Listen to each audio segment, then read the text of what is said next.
So if you see that, let me know. All right, I see it on mine. It says live on YouTube. Okay. Welcome to 1000 Ways to be a Champion for Children. My name is Alan Friesen. The purpose of this program is to raise awareness about adverse childhood experiences and to encourage adult survivors of childhood trauma to address that trauma that they've had. That's going to be better for you and your health and your long-term wellness, and then to prevent adverse childhood for kids today, and to help them learn so that we don't continue with the violence and the cycle going forward. My guest today is Danielle. Danielle is a welcome to 1000 Ways to be a Champion for Children. My name is Alan Friesen. The purpose of this program. All right. Sorry, got my technical stuff all figured out there, Danielle. Danielle is the executive director of Lethbridge Pregnancy Care Center. She is a champion for children because she and her team are helping the moms who are growing these young peoples, our new babies here. And so how important, Danielle, is it for a young woman doesn't have to be a young woman, a woman who's carrying child to be safe, or at least feel safe? How important is that? Yeah, thanks, Alan. That's so important. And, women, and I just want to throw out there too, we do work with men. We do have men that come in as well who are experiencing, either unintended pregnancies or pregnancies where maybe they just don't feel they have the resources. But we do for sure see mostly women. And if they don't have a place where they feel safe, it tends to put a lot of pressures on their life. And of course, as you know, those pressures can build into violence or addictions, and so many other things that then trickle down onto those kids. And then it becomes a repetitive or repeating problem, right? And we see it continue on and on. So for sure, creating that safe environment is so important. You bet. You bet. Yeah. And so at Lethbridge Pregnancy Care Center, as an example, what resources do you provide for moms? And most of the time it's single moms, correct? That's your most common client. Yeah, I would say definitely we probably see 60 to 70% of our clients are single. But we do actually have a number of couples as well who come out, but are still looking for supports, right? And like you said, lots of moms. So what do we offer? We offer information for one. That's one of the biggest things. We want to educate them. We want to help them know kind of what to expect. A lot of the moms who come to us, or the women who come to us, are looking for information on options, right? So they may be looking to find out more about whether they even want to parent, maybe that they're looking to a place for adoption, or even possibly abortion. And so we just give them information. We talk through that with them. We give them a safe place where they can just discover more about it and really process that. As I mentioned earlier, right, Alan, there's all those pressures that can come down on a person. And if they're feeling pressured to make a certain decision, whether that's from family, whether that's from situation in their life or phase of life, we want to just sit with them and say, okay, if we could help you remove those pressures, what would you choose? What would you want? Where would you want to go with that? And create that safe place, because so often they have, even home can at times be not a safe place where, I remember we had this one gal, and she had actually her and her boyfriend were excited. They really wanted to jump into this. It was going to be a little scary. It was definitely not expected. And the boyfriend's grandma called and said, "You are ruining his life. You're going to destroy everything." And all of a sudden, all these pressures were on her. And her boyfriend says, "It's your choice. I'll support you, whatever you do." And she's going, "But I don't feel safe to make this decision by myself." So she had a place where she could come and process that and sort through what she would need to do and what she would need in order to be successful with the choice she wanted. Right. And so, so sorry, I get off track sometimes, but no. That's exactly what we're exploring, is like, how do you support, right? In that situation, the young dad was good with it. It was his mother who, your advice is somehow ruining his life. That I guess what she wanted to hear was abort the child, I guess. Is that what you wanted? Yeah, for sure. In that situation, it was directly stated, you need to get rid of it. You need to abort the child. And And, if that's what the woman wants and that's what she's choosing, that's one thing. But if it's what other people are pressuring her towards, or if it's what life circumstances feel like it's pressuring her towards, that's what we want to help navigate. And so for some people, that's financial, right? So they might come into us and they might say, this wasn't expected. I'm not in a place right now financially to do this. And we can sit with them and say, okay, well, if that's what you want, what would you need to be successful? And they'll say, well, I would need clothes for maternity. I would need clothes for this baby. I would need diapers. I would need wipes, formula. And those are places where we can help fill in the blanks. So we do have a closet, like a clothing closet, where they can come and kind of shop, and they can get maternity clothes. They can get infant all the way up to age 2 toddler clothes, and really just fill that void. So if they want that choice, there's options. There's ways for them to actually make that decision. We also, lots of, I got off track. Go ahead. What were you going to say, Alan? I was just going to say, so basically that's just like physical resources they might need to kind of move forward, to kind of be safer or feel more comfortable with the decision that they're making. So support for the decision. You're not guiding them to a decision. You're helping them understand the options, and then whatever they choose, support them in whatever they've decided is right. You got it. Exactly. Okay. Yeah. And beyond that, I don't know, you've all probably heard the saying, like, if you give a man a fish, he'll eat for a day. But if you teach him to fish, he'll eat for life. Right. And so one of the things we like to do is actually connect them further to other resources. So we have an incredible connection with other city programs, things like Fifth on Fifth Youth Services. We've got a gal right now who, she's just so lovely, but she's jumped into a program there that's training her to be employable, right? So that when she comes out on the other side of this, she has no high school diploma, but she's going to be employable. She's got some training, right? Because that's huge. If she's going to be a single mom, she needs to find ways to provide for her family. We connect them to all sorts of other resources in the city as well. Yeah. So have the need for your services, or how the number of people served, let's put it that way. And if you can kind of factor out COVID for a minute, right? Has the trend been arising that there's more people that need the support from Lethbridge Pregnancy Care? Yeah, awesome question, Alan. Thanks. I would say the numbers of people who come in for things like options counseling or information is similar. The rate of people getting pregnant, it's like someone asked me the other day, does it get slower in the summer? And I said, no, people get pregnant all times of the year. It happens. But yes, the need for resources, like the amount of diapers and formula that we have gone through this year, has for sure skyrocketed. We're seeing a lot more need for that. The other thing we're seeing a huge need for, Alan, and this is impacting so many of our young families or young moms right now, is actually just a place to talk. A safe place to unload. This year, everything has been closed. And so we have had countless moms reach out to us and they say, I'm 18, I'm raising a kid on my own for the first time ever. My family is not connecting with me. They're not interested in being a part of this. And I'm on my own in an apartment and I can't go anywhere. And I can't connect with my friends, and I can't go to the pool with the other moms, and I can't go to library group. And there's a high rate of mental health situations that are arising from that as well. Sure.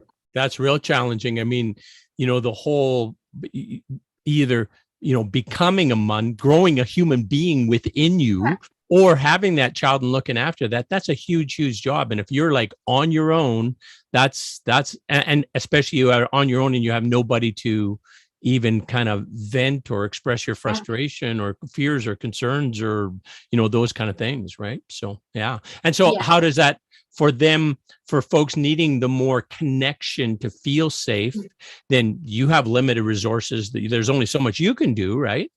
Yeah, for sure. So for the moms that we work with, if they're clients of ours, they will be paired with an advocate. And that advocate, actually, when they come in, we try to always meet, have them come in at a time they can meet with that same advocate. So they actually do build a really beautiful mentorship style relationship with that adult woman. And she becomes sort of that little bit of a mom in some ways to them, to help coach them and say, yeah, actually what your baby's doing, that's normal. Like that's okay for them to be at that stage. Or to say, yeah, you know what? he probably should be sitting up at this point. I'd encourage you to talk to your doctor about that. So giving them those connection points. When they come in, even for a clothing appointment, we still always take the time to sit and talk with them, catch up with them. Yeah. And when we couldn't do that in person, we still had it on the phone or on Zoom, as much as we could, right? We have incredible volunteers, Alan. It's our volunteers who are our advocates, and they commit to 4 hours every week to come in. Yeah, 4 hours. Like that's substantial. They do it though, and the advocates come into and they say, this is my happy place because I get to come alongside women and support them and see them and their families thrive. Nice. That's beautiful. Do you have a need for more volunteer advocates for your agency?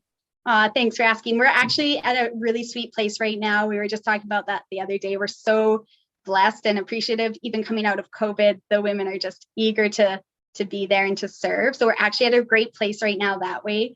Our biggest need is those resources, right? It's those, honestly, size 3 diapers. I don't know what it is. Size 3, they must stay in for a long time because size 3 diapers fly out the door. Powdered formula, wipes. Those are the things that just go. So if you're listening to this and say, hey, I have a sea can of number 3 diapers. Woohoo! Danielle's got a place for them. Or I think you'll probably take money as well to buy those. Was that right? You could do that too. Yeah, absolutely. We are a registered charity. We're a non-for-profit. So if people wanted to make a donation, we are able to tax receipt for that as well. And those are things that we get to do, as you said, Alan, to create that safe place for that child to be thriving, right? Like for me, that's the goal, that if a mom chooses to parent, and not all do, but for those who choose to parent, that there are resources available for them and their family to thrive. Right. Now, Danielle, you have 2 children. Is that correct? I have 3 boys. 3 boys. So I was just going to say, when you were talking about, the experienced moms being a mentor to your new moms who are unsure, that kind of thing. I'm sure it was your experience that child number 1, every little hiccup or, ooh, that doesn't look right, you're on the phone to the doctor, right? Child number 2 and 3, it's like, yeah, that's fine. Don't worry. Alan, I was so blessed to have my mom in town. And so I was like, you would call mom, right? It was like, hey, mom, what do I do? Mom, like, yeah, they just rolled over. Are they supposed to do that? And we find a lot of moms out there, a lot of women out there, they don't necessarily have that relationship with their mom. And whether, I've got one client whose mom actually passed away when she was fairly young.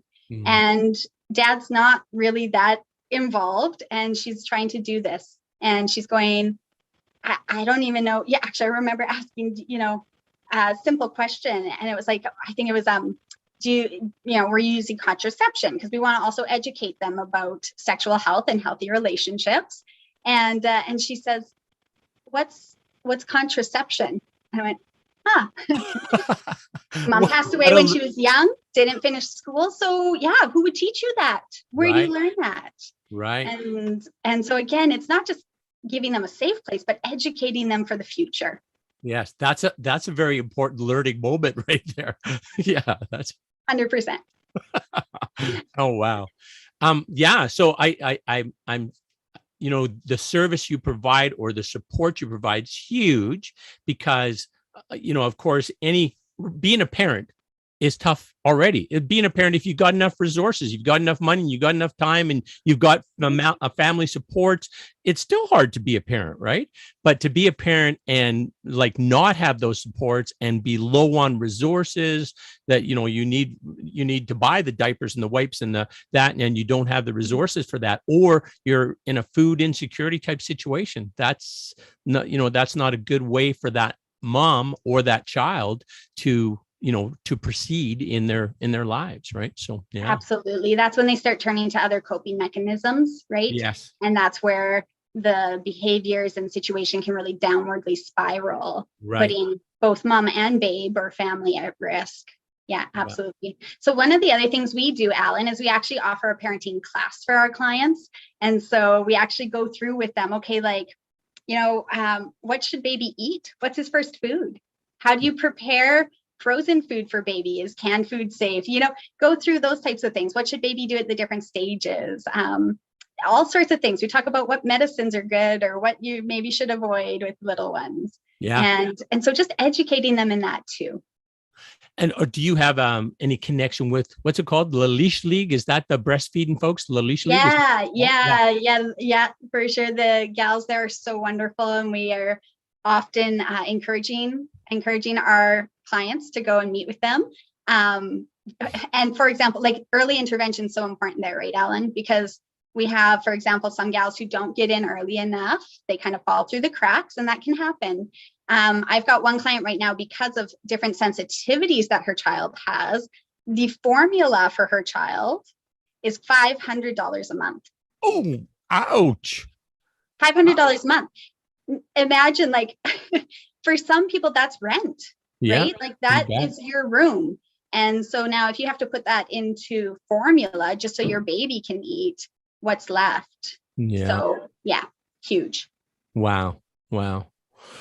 And that's, if there's any way, of course, that mom can be breastfeed. Wow. What a difference that makes in terms of the health of the child, and even in terms of that cost, right? The mom's just got to keep herself healthy and make the perfect food for her baby. So yeah. Wow.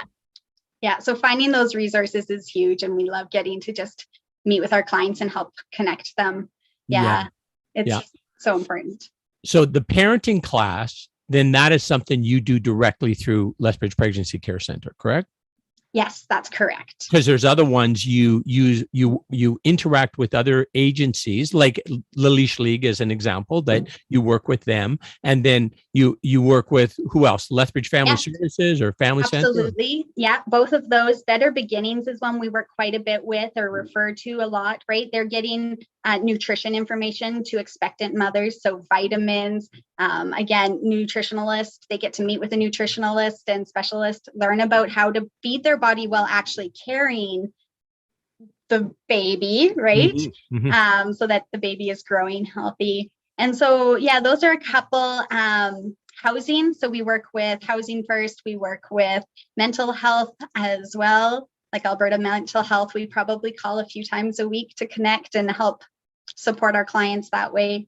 The hospital often actually will connect with us to help support people who have come in and had baby, but now are needing resources. So basically, if you can name an agency here in Lethbridge, we're probably connected and working with them in some level. Yes. Yeah. Excellent.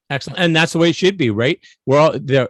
You, Lethbridge Family Services, the Leash League, everybody's trying to make the same situation, right? Everybody's trying to make good life for these little people, healthy life for the little people. And of course, we want the moms to be healthy. They have to be healthy, and they have to be healthy for the little people to be healthy and safe, right? So, yeah. Yes, absolutely. And we don't want to replicate, right? So if somebody's already doing a service, we don't need to do it again, right? Sure. Yeah. We want to make sure that people have actually multiple connection points to multiple agencies, because that makes them stronger.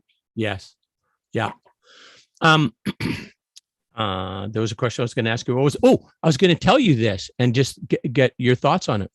About probably 3 months ago, I was in a course called the Neurosequential Model and the Wisdom of the Elders. So it's Dr. Bruce Perry, and I think it's Shelley Spear Chief. I believe she's an elder who's a counselor and does a whole bunch with trauma.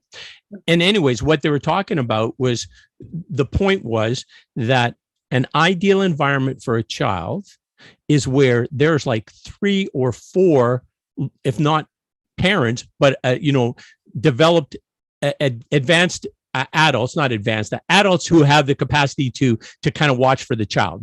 They're older and a little bit more wiser than the little person is going to be, of course, and that they're around. They're just around there to provide support. And, if Timmy is crying, pick Timmy up, and you just make sure that Timmy stays safe and has these different experiences and has these different interactions and has this holding and cuddling and all those kind of lovely things that kids need. And it was a beautiful, okay, that makes sense, right? This is the environment that would be ideal. And we're further and further away from that ideal, because more of disconnection, like disconnection with extended family, disconnection with just even daughters not getting along with moms and dads or whatever, those kind of things. And so those disconnections then are real problem areas for that child to get what that child needs to be healthy and safe long term, right? So does that resonate with you? I mean, as a mom myself, 100%, right? So on days when grandma is here and you've got that third adult, it's a whole different atmosphere, right? Because you can actually like cook supper without somebody pulling on your leg and saying they pooped and saying that, Johnny's little got his thumb up his nose or whatever. And so having that extra set of hands is huge. And it doesn't even have to be 24/7, right? No. But to know that relief is coming. I have a husband who works shift work, and on days when he worked a 12-hour shift and I got up with kids and put kids to bed before he was home and after he had gone, it was exhausting. And I could sense my own frustration and tension, and I could sense that impacting my kids. Sure. Right. Yes. And so now you take somebody who does that every day. Yeah. They get up, they get the child ready, they get them to daycare, they go to work, they work a long day, they're not appreciated at work, they come home, they make supper, the child is hungry and grumpy. Have you ever been around a toddler at dinner time? It's not pretty. So now they're trying to put dinner on the table and trying to do something healthy. Oh, God bless them, because what a job. And then they've got to bathe them and get the kid to bed yet. And it is no wonder they get frustrated and tempers get short, and you just give up. When parents say to me, oh, I couldn't believe that mom let her kid watch TV for 3 hours after daycare. And I said, that mom is trying to survive. That mom is this is a survival mechanism. This is just like a coping thing, right? 100%. It is. It is survival. And so if we as a community could see that single mom down the street, and maybe it's something as simple as like making a little extra dinner that night and dropping it off and saying, you know what, take a night off. Wouldn't that be a beautiful gesture? Huge. That's so huge for a mom who's trying to do it on her own. Yeah. Yeah. Hey, do you know Mandy DiCecco Colababa? Do you know Mandy? No. Oh, okay. Anyways, she's has a business called Collaborative Strategies, and she's a counselor as well. She does a day a week of counseling with family ties, and as well, she was the president of our Rotary Club a couple of years ago. And she's got her business and got her life, and she's pregnant while she's the president of Rotary, and has her child while she's president of Rotary. So, and the child's name is Jude. But it wasn't much of a problem when she came to Rotary, because there was me and about 2 or 3 others just like, so we're like, I'm walking around holding on to Jude, rocking and singing them, and Mandy's doing her meeting thing. And then when he got fussy and had a need that I couldn't meet, obviously I said, here's Mandy, here you can give Jude a little snack. He's getting a little peckish here. So yeah. That's so beautiful, Alan. And I mean, we've all heard it takes a village to raise a child, but it really, truly does. Yes. And time and time again, we meet with young moms who feel like they're doing it on their own. They feel very alone. And often, actually, they feel very judged. Yes. So that's something, too, I'd just love to speak to. I think if you know somebody who's trying to do the single parent thing, please, please, please don't look at them and go, you should do that different. Yes. Please no kidding. come alongside them and say, hey, how can I help? Yes. Can I actually load those groceries into the back of your car for you while you strap your kid in? Because let me tell you, grocery shopping on your own with little ones is hard. Yeah. Yes. I agree entirely. I know even just having, and for the adult who extends out to say, hey, can I help? Or say hi to the kids or play peekaboo with them, whatever. You do those things. It helps the kids. But man, how do you feel? How do I feel if I make a kid laugh or smile? That's gold, right? That's like, I don't know what happens with your dopamine or endorphins or those things, but I know they go shooting up there, right? To have a kid laugh or smile, that's a beautiful thing. So yeah, so everyone benefits, right? Yeah. The child benefits, you benefit, and mom benefits. So exactly. 100%. If we could all just open our eyes just a little bit more, watch fully, and watch for those single parents. And it doesn't have to be just moms. There are lots of amazing single dads out there trying to do this too, and I just applaud them. Let's watch out for those single people in our lives who are trying to do this thing, and let's come around them and become a part of that village build those connections with them. If you know of a community service that could be helping, share that with them, encourage them. I know for me, it was such an incredible thing. If my sister-in-law would call me up and be like, hey, your husband's working this weekend? I'm like, yeah. She's like, drop the kids off for a couple hours, go to the grocery store. I'm like, going to the spa, I can go to the grocery store, So it can be little things. Yes. Yeah. Just that, as you said, helping carrying the groceries out to the car. She's got 3 kids. She's wrangling in 5 grocery bags. Take the damn grocery bags. I'll carry these. You wrangle the kids. Right. So, That's right. Yeah. No, and I would just like to say, maybe don't try to take their kids unless you know them, because that can be frightening for a mother. Very much so. Nice clarification, Danielle. Yeah. Otherwise, somebody says, "Oh yeah, I saw it on that show." Dad or Alan said, "Just take take the groceries, not the kids. Bring them to the car." Yes, that's right. Yeah, exactly. Yeah. Yes. What other words of wisdom do we have to share, Danielle? We're both, of course, we want kids to be healthy. We want kids to be safe. We want the moms to be safe. We want the moms to be healthy. And then doing that, we want them to be safe in that they don't experience violence. They don't experience violence, and they have enough food. They have enough access to resources that they can have like a good life that way. And the better, we're all connected, right? Yeah. If the better we do for the other people in our community and need a little bit of help, the better we gain in terms of overall. We got a community that's got more people that are happy and healthy and able to contribute, right? That's, I think, the overall that we're trying to attain. Absolutely. And I think, like you just said, like if every person just did a little something, it goes such a long ways, right? And so when you hear your kid's school is doing a shoe drive, let's throw in an extra pair of shoes, and I know that's going to cost you like 3 Timmies.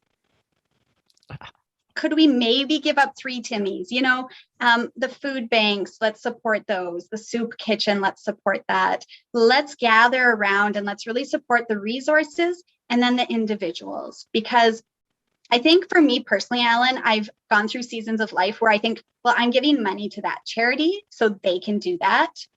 I don't need to go and help. I've given money, so I don't need to help. Now, money is always awesome. I'm not going to say you don't give money to those charities. They are doing great work and they are trained to do it. But if you have that cousin in your life who's dealing with an unintended pregnancy and is trying to do right and wants to raise that child, would you just envelop them in your life? Would you invite them to family barbecue out back on Saturday? Would you just think of them? Like mark it as a reminder on your calendar or on your phone to reach out to them every now and then and see how they're doing. In fact, it can be as simple as just a phone call or a text. Hey, thinking about you. How are you doing? Exactly. That's sweet, Danielle. That's awesome. Things. Yeah. And that would make such a huge difference in that person's life, right? Just to know that somebody's thinking about, know that somebody wants to be of support if they can. Absolutely. Can I share with you my grand vision for how we're going to make Lethbridge an amazing, even more amazing community? You want to hear it? Please do. Yeah. Okay. All right. Here's my understanding of things. Violence is what causes like the pain to the people experiencing violence and using violence, like because the users of violence, that's got to be painful for them as well, right? Knowing that there's another way would be a good thing for the users of violence. Mm-hmm. And the kids who see that violence, well, that's adverse childhood experiences for them, right? So basically going back, stop violence, you stop ACEs, and then everything after that goes in a very positive trajectory with better health, better happiness, better ability to have relationships, better ability to learn. All of those things go up, right? Yes. And now the violence part, how do you do that? Like so these folks that I've been corresponding with are from Australia, and their thing is very, very small interventions that you make. And then it's kind of an awareness thing to look for where there's violence or potential violence and just be able to offer help. Hey, I think you might be unsafe. I want to help you be safe if I can. Do you want my help? That kind of a thing. So there's the awareness of it. Then there's the ability to offer it, which there's a program called Real Talk that I've taken through, and it's in Alberta, excellent, about recognized violence and how you empathize and be able to act, to be able to be supportive. So those kind of programs. And from the folks in Australia, here's a good example of it. There's like a woman sitting in a chair here on a subway, and there's a guy here, and he's leering at this woman, right?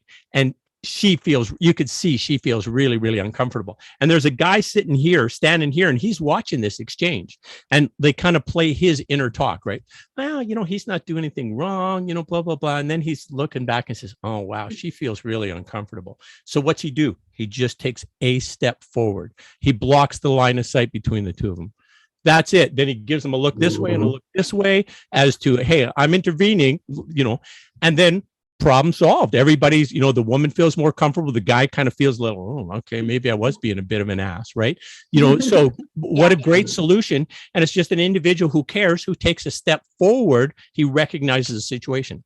I think there's tons of little interventions that we could do. And I think if we had a whole schwack, we had 1,000 Lethbridgians who basically had a little bit of an awareness about violence and how to recognize that somebody is in an unsafe situation, and have enough training to be able to feel comfortable extending an offer of service to that person.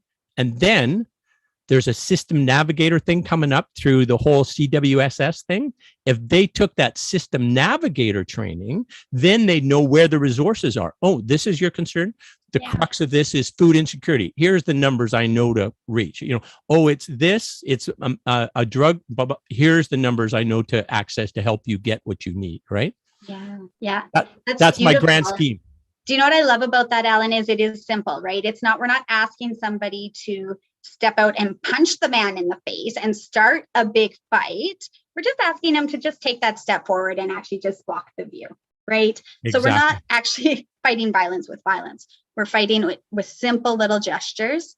I think the other thing is, you were saying that really struck me in our society today is that we tend to rush. We rush a lot. Yes. And we rush from thing to thing to thing. And we see how each interruption is going to be a hindrance to us getting where we're going as fast as we want to get there. And I think sometimes in our society, we have to learn to slow down and be willing to allow interruptions to occur. Mm-hmm. I think sometimes we need to be willing to say, yeah, you know what? I actually might be 5 minutes late, but I need to take this minute. Mm-hmm. I need to take this. That's something that's really beautiful that I have seen. And I'm not an educated person by any means in the Indigenous society, but I've gotten to just sit back and watch and observe a bit there. And that is something really beautiful in their society, is that they really prioritize time for each other. Mm-hmm. And that means if you see one of them walking down the street and they're late for an appointment, it doesn't matter. They will stop and take that minute with their elder, their cousin, whomever it is, and just embrace and love on them before carrying on. Mm-hmm. And I think far too often we put our head down and actually we have our phones up and we walk right past the problems and we just don't see them because we're not taking time. That is a beautiful insight, Danielle. And even just about recognizing, even if somebody's like, I think this is going to take a little adjusting for me, for sure, because again, you're busy, you're trying to go somewhere, and you see somebody that maybe just even acknowledging, saying hi, saying, okay, how you doing? That just taking that few seconds to have that. And if they want to engage in a conversation, have a little conversation, right? So I think that's a very valuable thing. And I think a lot of that is about being in this present moment, right? Instead of, you're worrying about this, that you got to do that, or you're worrying about what happened an hour ago that didn't go exactly like you planned. How about just like this present moment, being with that person and seeing them as they are, and just that's their perfectly imperfect self, as we all are perfectly imperfect. Absolutely. Right? Exactly. Yeah, I love that. Yeah. And I think we have solved all the world's problems. So now, what did we agree? I was going to delegate this to you, and you'll get that looked after next week. Is that what the plan was? You know what? Let's work on that together. I believe it takes a village. All right. Okay, I'm with you. Okay. So you've got enough volunteer advocates. Yeah. Number 3, diapers would be great if somebody's got a truckload of those, or a check, money that kind of thing that you might provide to Lethbridge Pregnancy Care Center to help them in doing the work that they do. Hey, by the way, how many Indigenous folks a large part of your clientele? Wow. I've never done the exact stat. If I had to guess off the top of my head, I would guess we're probably sitting at around the 60% mark. Okay. Maybe, 50 to 60. So definitely, Alan, like unintended pregnancy, again, it touches all of us, right? So right. I often talk to people and they say, oh, so like you work with 18 to 23-year-olds. And I say, no, actually, I work with 13 to 50-year-olds. Yeah. And, if they haven't gone through menopause yet, they can show up. Yeah. And they do, right? We've had clients come in and they are actually set up in life, but they're coming in, they're telling us, my kids all just moved out. I'm an empty nester. And I thought I was in menopause, but I'm pregnant. Surprise.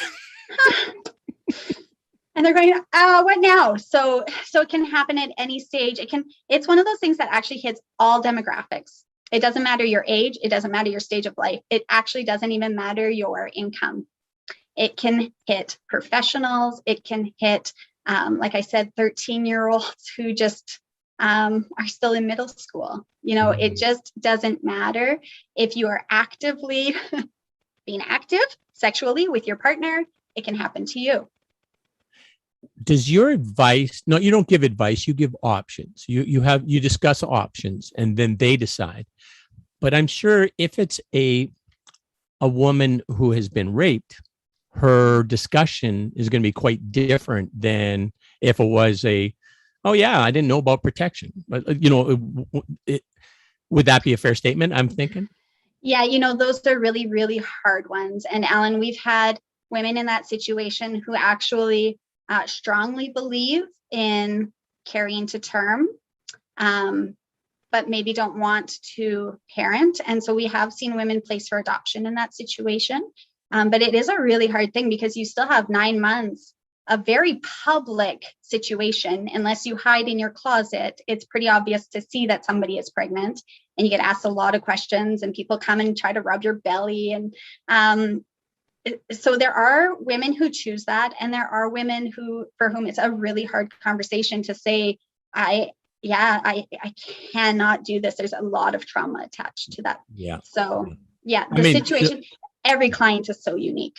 Yeah, exactly. No, that's what I guess I'm getting at is a lot of times females, because they're most commonly who's going to get raped, they will sometimes not respond when that attack is occurring, right? And a lot of times what I've found to learn was that there's this dissociative response. And this dissociative response is basically your body saying, this is happening. Like I'm just going to dump chemicals or pain reliever chemicals into you to endure what's going to happen next, kind of a thing. And so that's why the woman wouldn't respond or call out. It doesn't happen just to women, but women would be the most likely people who are going to be sexually assaulted. So this is why sometimes they feel, well, I didn't call out, I didn't scream, I didn't fight. Well, that's because their body knew what response was appropriate, and that response was its dissociative response. So there's absolutely no shame, no blame if that was your response. Well, in a similar sense, that woman who finds herself pregnant because of this sexual assault, she might feel, well, it's going to be shameful for me to abort this child. But if that's the best thing for her and her future life, then that's got to be a consideration, right, for that person. So that's absolutely, it's always a hard conversation. And, those are some of the hardest ones we sit down with. And, we even have women who've come in out of actually trafficking situations. Oh, right. And, yes. And have had actually sometimes multiple pregnancies. Some have children and are pregnant again. And, those are really hard conversations, Alan. And we try to, again, like you said, we try not to give advice or tell them what to do. Our job is to be a safe, unbiased place where they can come and talk through it. Yes. And, really process for themselves what is going to be best. Yes. Yeah. Earlier, we were talking about just the little things that can make a huge, huge difference, right? We were talking about that. Yeah. I don't know if you know this. I like to sing. Did I tell you this before? No. Okay, well, I sing every day. I come on and sing here, like on streaming on Facebook and YouTube for about a half hour or hour, depending on how I feel. But one of the songs I like is by Mavis Staples, and the lyric that I love is, "What is there to do? A little bit from you, a little bit from me. We set each other free." Oh, so good. That's a beautiful. What was that song called, Alan? That's called "Little Bit." Little bit is what Bit. this. Yeah. Yeah. It's so true. And man, if we each just do a little bit, we Yes. have a beautiful village. We really do. And Lethbridge is full of beautiful people with great big hearts. It really is. And I will say I have traveled across the world and I have seen a lot of different cultures. And I really do believe that actually Lethbridge has what it takes to do this. We have what it takes to make that difference. And sometimes it might be like you're saying, just giving them opportunities for that education. What does violence look like? How can I identify it? Where can I learn to say like, that doesn't look right. That situation's not okay. Yes. Actually, your comment about like there's community here, there's people who care. That Mike Fox was my guest last week on this show. And Mike Fox, he's new to our community. He knows of all the, the challenges we have in this community with the housing and the child poverty and the domestic violence rates and the child sex assault. He knows all those things, but he comes here enthused about the community that is here, enthused that the resources are here to make it so much of a better place, right? And that's, so somebody from outside now says, I want to be with you because I know I can be here and make a difference and help us all grow together. It's beautiful. That is beautiful. And sometimes it's just helping them see how they can do it, right? What their role can be. Yeah. I got to share one more little song lyric with you. There's this song I love called Love of a Woman by Travis Tritt. But the question it asks is, where would we be without the love of a woman? And when I introduce that song, when I'm going to sing it, I say, we would be nowhere because a woman decided to keep us. A woman decided to look after us and make sure that we got fed and make sure that we got medical care and make sure that we got hugs and kisses and make sure that we went to school and all those things. So mothers, we love you. You're amazing. Thank you so much. Yeah, absolutely. Such a hard job. And again, like I 100% agree. I don't want to leave out those dads who are doing it out there on their own. So, shout out to them too, because some men out there are trying to play that maternal role as well as the father role. And that's a challenge too. So if you see a single dad out there and you can give a little extra loving on their little ones as a mom, really encourage you to look at those opportunities too. Danielle, that is perfect that you brought that up. I thank you for that. And also it introduced me to one other thing I was going to tell you. Have you ever heard of this thing called the Man Box?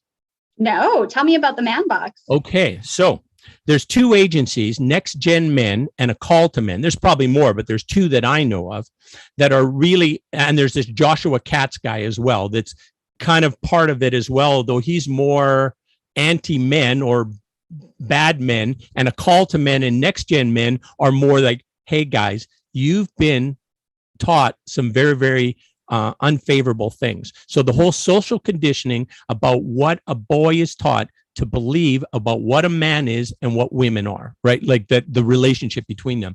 And it makes so much sense because you think about it, men in this man box, one, they are strong. They never ask for help. And they have very few emotions they can ever express. They certainly can't cry. That'd be craziness, right? To cry. And so there's all of these things that kind of restrain their ability to have a full human experience. Oh, and it is gender normative, right? It's heterosexual gender normative. If you're not that, then you don't really fit in the man box, right? So anybody who's different in their sexual orientation or different in even just their sensitivity or their interests, if it's more creative, those kind of things, well, they're not part of the man box. So they're subject to being bullied and shamed, kind of a thing, in pretending at least to be part of that man box, right? And so having that discussion, because they think, and I agree, that that's where a lot of the violence comes from, right? If you're David Irvine says that violence is the result of suffering that has found no other way to express it. That is not exactly it, but it's close to that, which makes sense. If you're a little person and you are different, you're outside of being in the strict man box, which is totally fine. So you're outside of that man box and you're picked and abused and teased and all those kind of things. Then how does that manifest? Could very well manifest in violence, right? So, right. Yeah. And the man box or the little girl box or whatever, I think we are guilty of putting people in boxes, aren't we? And I see the same thing when people say, oh, that little girl's so bossy. And I think, no, she's not. She's a leader, give her opportunity. So I think we just need to identify people's individual strengths without putting them in boxes, and find ways to celebrate and encourage them in their strengths. Exactly. Yeah. Danielle, it has been a pleasure speaking with you tonight. I, and the viewers want a better Lethbridge, want to be able to have more safe people who are healthy and happy and able to contribute and have great lives. So let's work on that together. Love it. Thanks so much, Alan. Thanks for having these conversations. This is a beautiful thing.